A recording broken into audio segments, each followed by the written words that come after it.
नमस्कार, बहुत बहुत स्वागत आप सभी का आपके प्रोग्राम कहानी कुर्सी की में। मैं हूं सौरभ शर्मा और स्टूडियो में हमारे साथ चारों मेहमान आ चुके हैं। हर्षवर्धन त्रिपाठी जी, विजय त्रिवेदी जी, राजकुमार सिंह जी और प्रोफेसर चंद्रचूड़ सिंह जी। बहुत बहुत स्वागत सर आप सभी का। तो आजकल बंगाल की खबरें छाई हुई हैं, तो आज आपकी भी ज्यादा दिलचस्पी उन्हीं में लग रही है। तो आइए हम पश्चिम बंगाल की कुछ ताजा खबरों से शुरुआत करते हैं, क्योंकि शुभेंदु अधिकारी रोज नई नई हेडलाइन बना रहे हैं। तो बंगाल में बीजेपी के सत्ता में आने के बाद से तृणमूल कांग्रेस के नेता परेशान चल रहे हैं, इसमें भी कोई हैरानी नहीं है।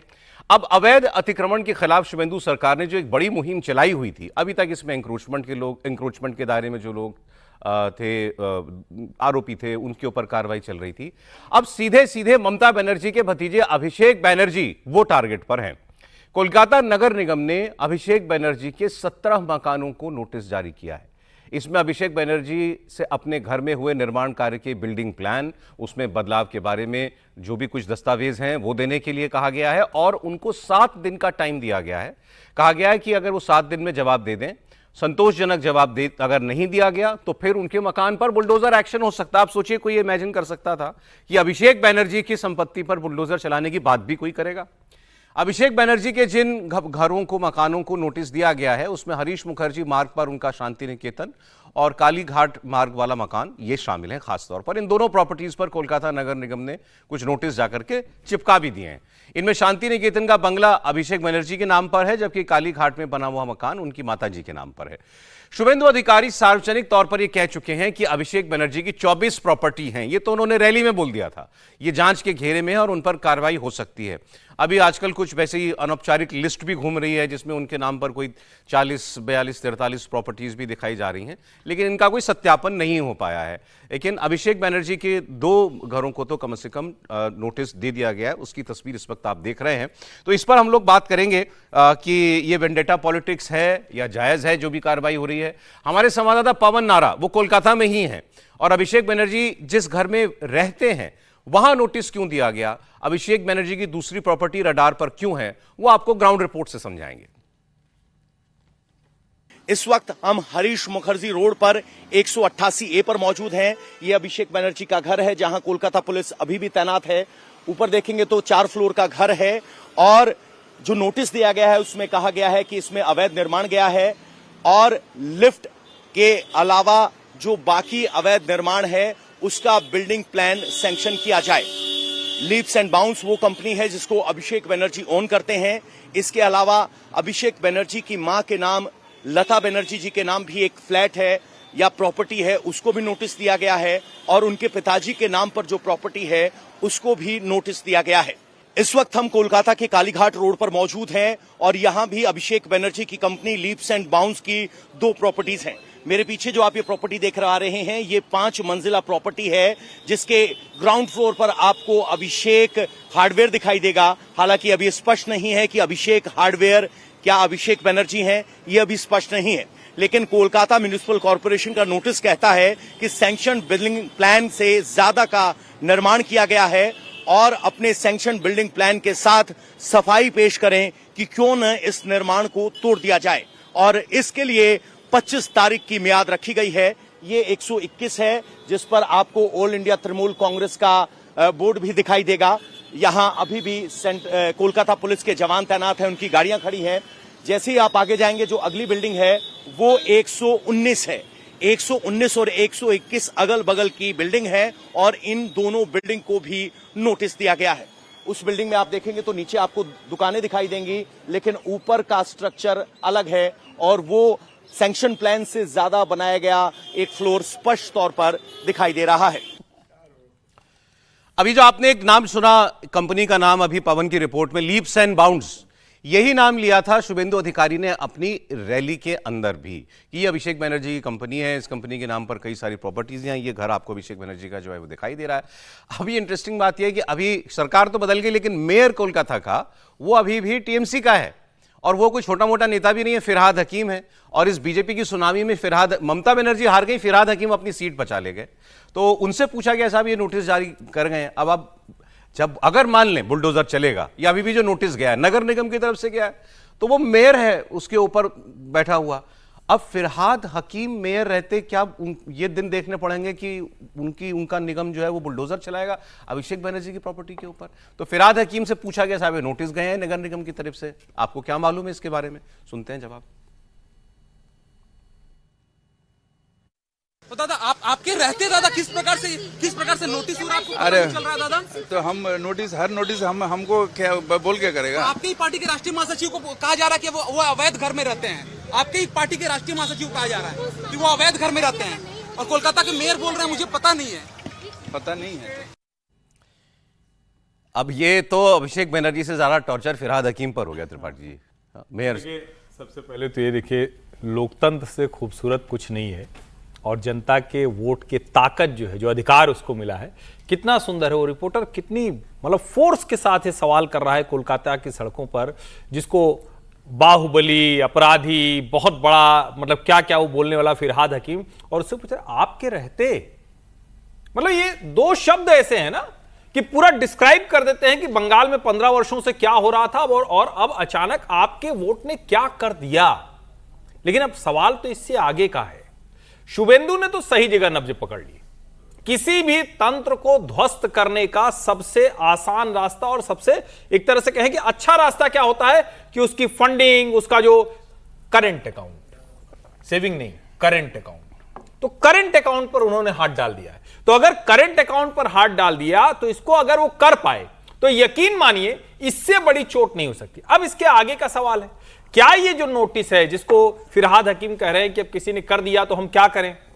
अब शुभेंदु तो सब कुछ वहां का तंत्र जानते हैं। मान लीजिए फिरहाद इसके बाद इसको तकनीकी तौर पर रोकने की कोशिश करते हैं, तो क्या सरकार के तौर पर और मुख्यमंत्री के तौर पर शुभेंदु अधिकारी के पास वो टूल्स हैं?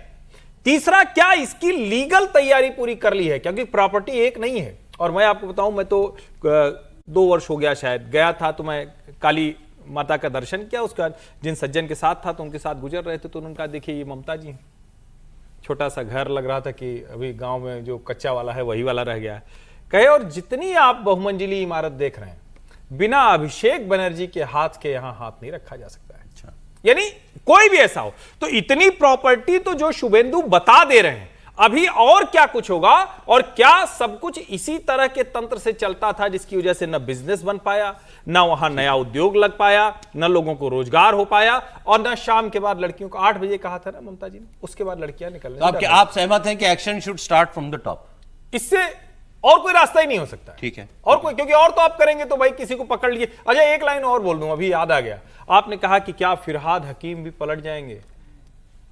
पाल्टा और फाल्टा एक ही मैंने जैसा ये लगता देखा है। पलट जाएंगे, मैंने कहा इनके लिए बड़ा टॉर्चर है। मैं कह रहा हूं पलटा और फाल्टा कुछ कुछ सुनने में एक जैसा लगता है। भाई, जहांगीर खान ने कहा कि शुभेंदु जी तो यहां के लिए योजना लेके आ रहे हैं। अगर उनके मेयर रहते अगर बुलडोजर चलता है फिर तो फिरहाद हकीम जी को इस्तीफा ही दे देना चाहिए।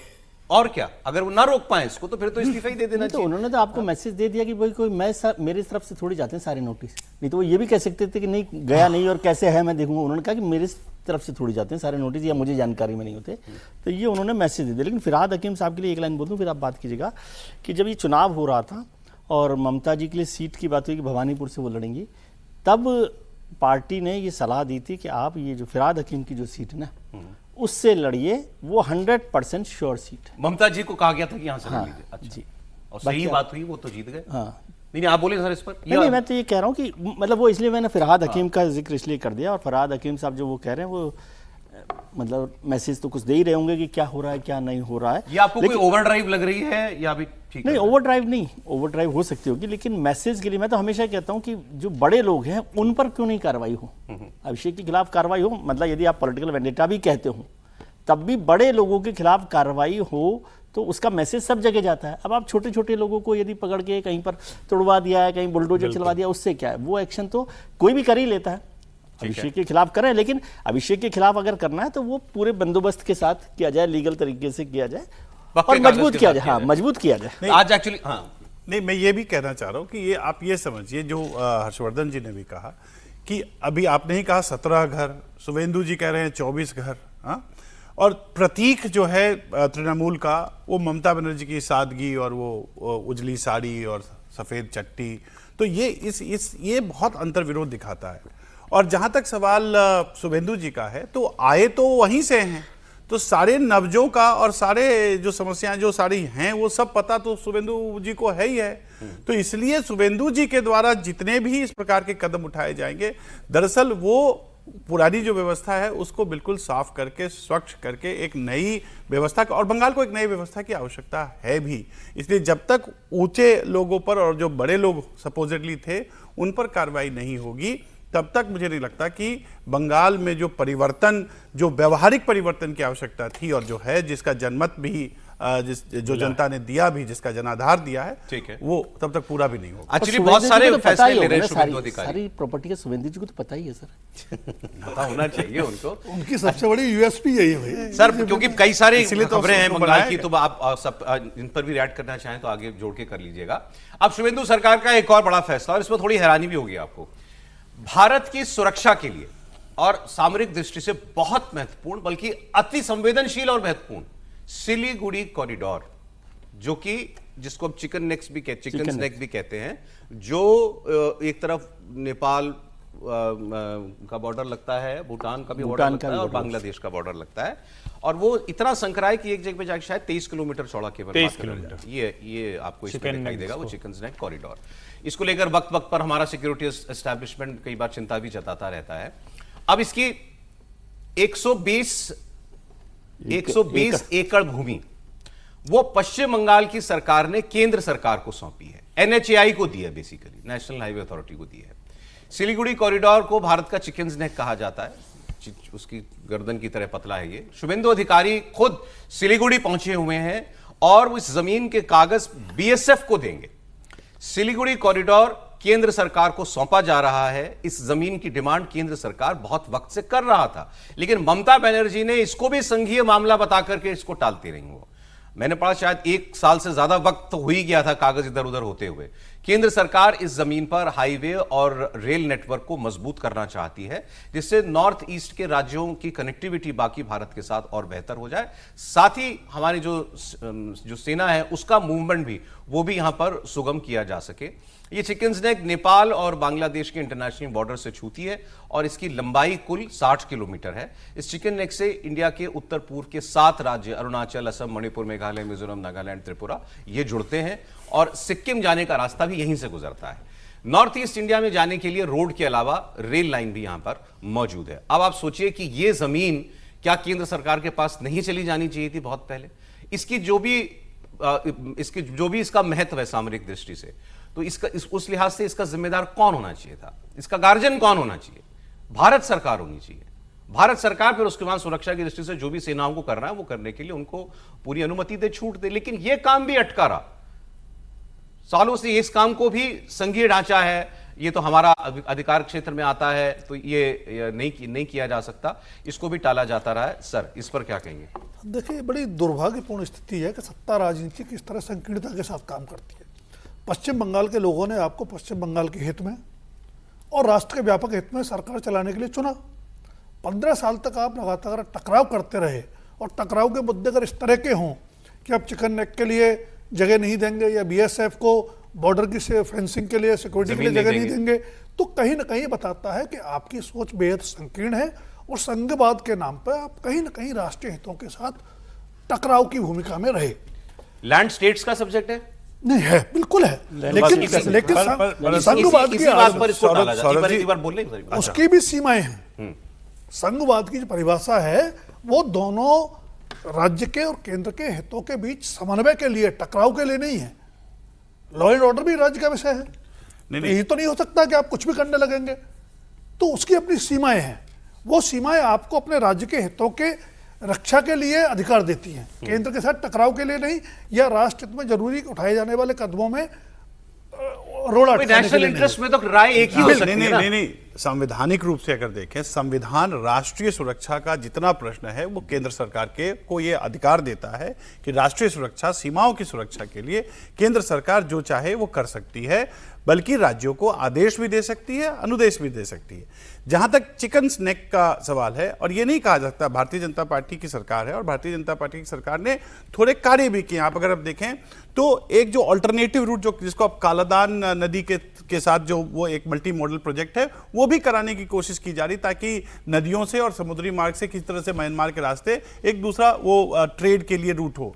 लेकिन पूरे नॉर्थ ईस्ट को मैंने कुछ दिन पहले एक लेख भी लिखा था, ये दरअसल सिर्फ अखंड भारत की योजना नहीं है। विकसित भारत और अखंड भारत कैसे होगा जब तक पूरा उत्तर पूर्व हमारे साथ ना हो।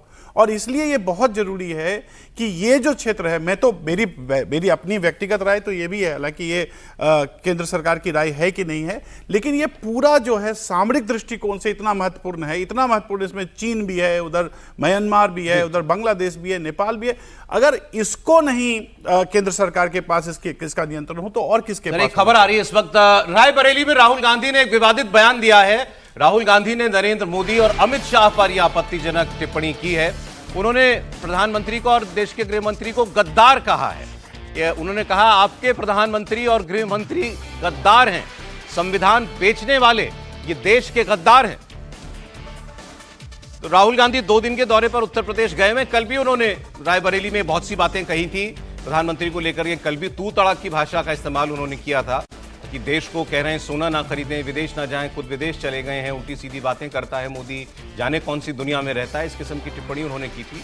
और अब तो वो सीधे सीधे गद्दार कह रहे हैं प्रधानमंत्री नरेंद्र मोदी को और गृह मंत्री अमित शाह को। तो रायबरेली में जाकर, अब अमेठी में भी उनका कार्यक्रम होना है, वहां जाकर वो बातें उठा रहे हैं अमेरिका और ईरान के युद्ध की, दुनिया में बने हालात की। उसके बहाने वो केंद्र सरकार को, नरेंद्र मोदी को घेरने का प्रयास कर रहे हैं, लेकिन उसमें शायद एक सीमा के परे वो जाते हुए दिखाई दे रहे हैं। सुनते हैं क्या बोला है राहुल गांधी ने। तूफान आ रहा है और नरेंद्र मोदी और हिंदुस्तान की सरकार आपको नहीं बचा पाई। देखना 2-3 महीने में आपको पता लग जाए कैसा जबरदस्त झटका लगने वाला है। और आप याद रखना, नरेंद्र मोदी कहेगा, आपसे कहेगा, रोएगा, जैसे कोविड के समय रोया था, जैसे नोटबंदी के समय रोया था, रोएगा और कहेगा मेरी गलती नहीं है। और मैं आपको बता रहा हूं कि गलती सिर्फ नरेंद्र मोदी, अमित शाह और आरएसएस की है, क्योंकि इन्होंने इसको खत्म किया है। देख लेना, 1 महीने के अंदर टीवी में आएगा नरेंद्र मोदी, रोएगा, हाथ जोड़ेगा। नेहरू जी, सबकी आवाज है इसमें, सबका खून है इसमें, आवाज की और खून की रक्षा कीजिए। हाथ जोड़ने से अब कुछ नहीं होने वाला है, खड़ा होना पड़ेगा, लड़ना पड़ेगा।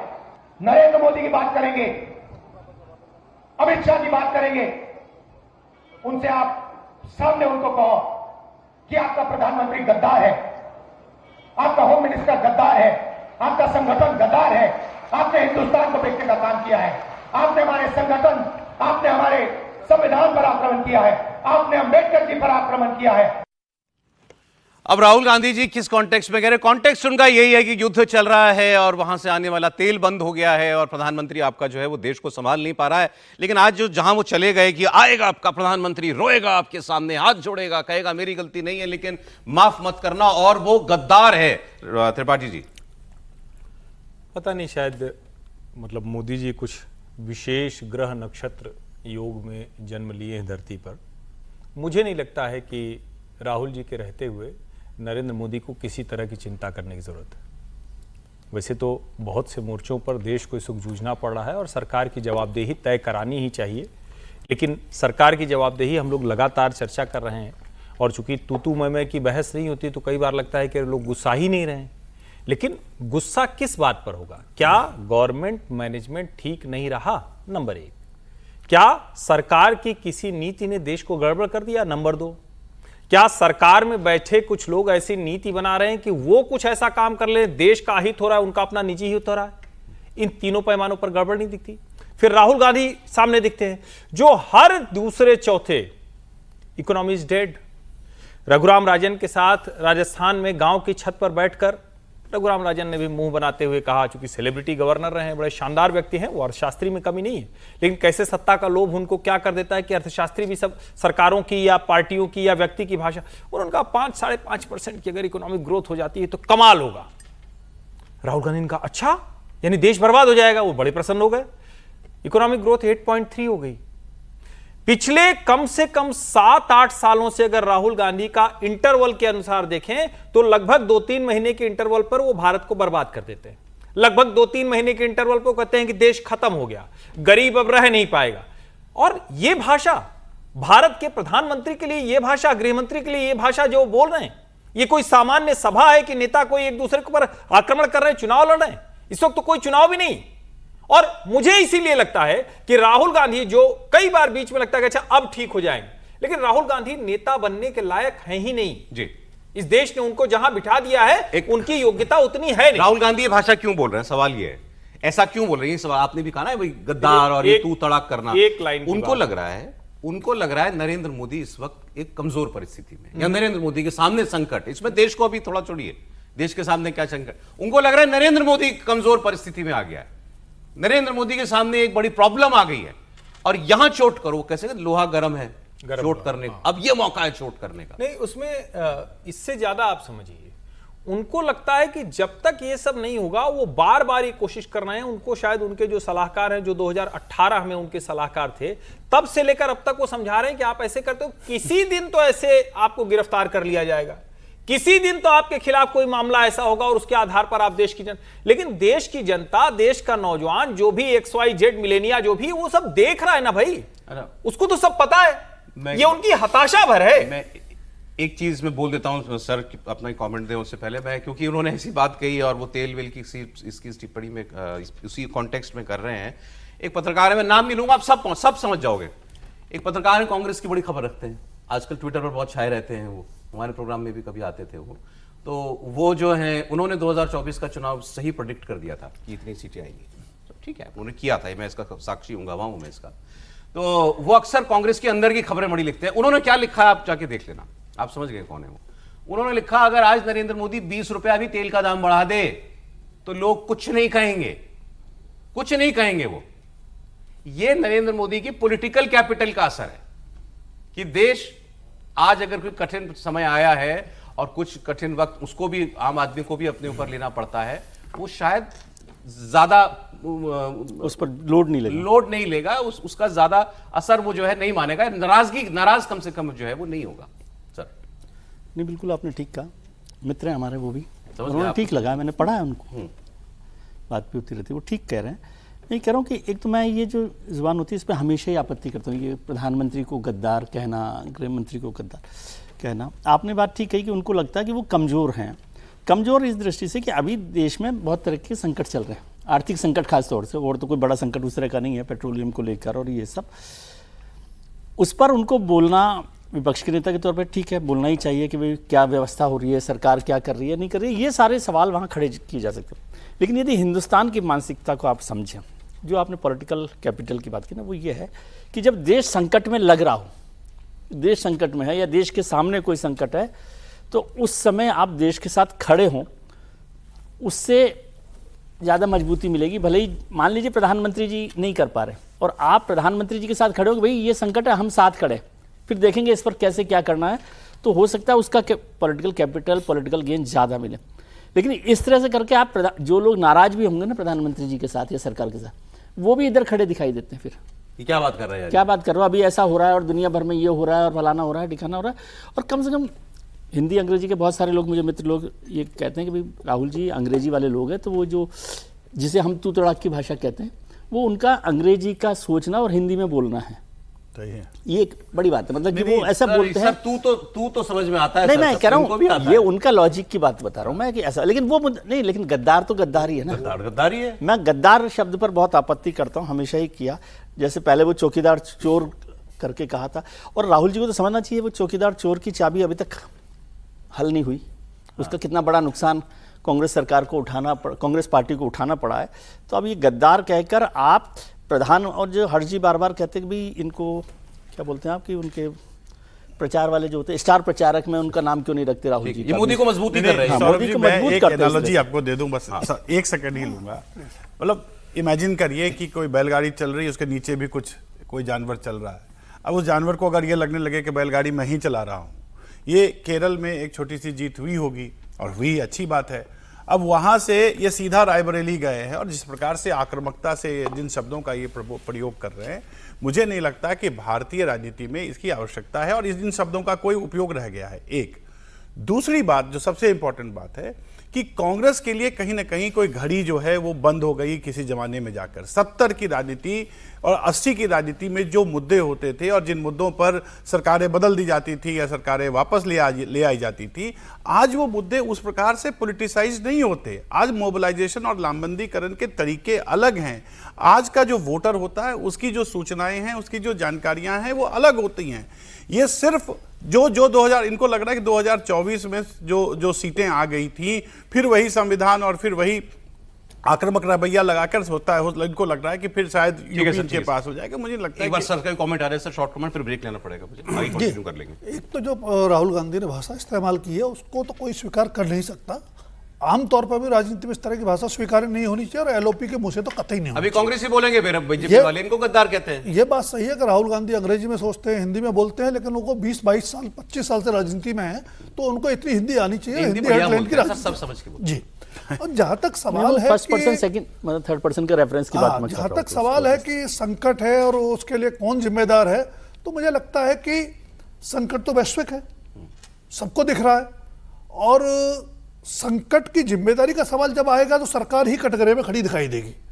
विजय जी ने कहा कि राहुल गांधी को साथ खड़ा होना चाहिए, बहुत अच्छी बात है और हमारी यही परंपरा रही है। लेकिन क्या सरकार ने सर्वदलीय बैठक बुला करके इस संकट में सभी राजनीतिक दलों को विश्वास में लेने की कोई पहल की? ठीक है सर, वो उन्हीं की जिम्मेदारी थी। मैं तो आगे इसमें बहुत डिटेल में बात और करने जो वाला था, राहुल गांधी कल भी उन्होंने ऐसी बातें जो की। राहुल गांधी आगाह कर रहे हैं वही चीफ इकोनॉमिक एडवाइजर ने भी कहा है। ठीक है, एक आने वाला वक्त बहुत आगे हम इस पर चुनौतीपूर्ण डिटेल है। में और बात करेंगे जब और आपको दुनिया की खबरें बताएंगे। और भारत में और भी बहुत सारे बयान आए हैं कि एक नेता ने ये भी कहा है कि राम नाम जपो, जय श्री राम करो, जय श्री राम करो, तेल के दाम कम हो जाएंगे। तंज था उनका।